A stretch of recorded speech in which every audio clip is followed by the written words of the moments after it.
11-ci sinif olimpiyadadan belə bir sualın izahına baxırıq. Deməli, P2 çoxhədlisinin P2 çoxhədlisi üçün P3 bərabərdir 5, P mənfi 3 bərabərdir 4-dür.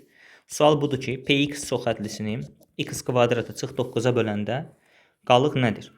Deməli, çoxhədlinin bölünməsi haqqında qaydaya, teoriyaya əsasən P2 çoxhədlisini x kvadratı çıx 9-a böləndə qismət Qx qalıq da Rx olarsa, onda Px çoxhədlisi x kvadratı çıx 9, yəni bölən vur natamam qismət üstə yenilsin qalıq formasında yazıla bilər.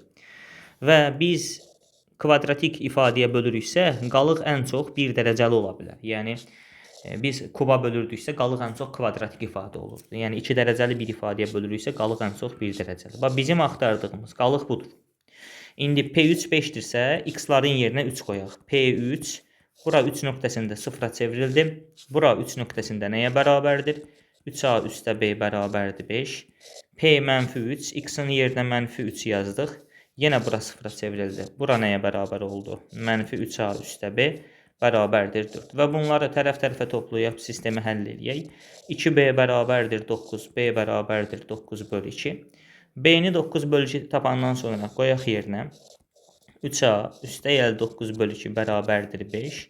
3a bərabərdir 5-dən 4,5 çıxanda 0,5, yəni 2-də 1. O zaman a olur 6-da 1. Beləliklə, axtardığımız qalıq 6-da 1x üstə yenilsin 2-də 9.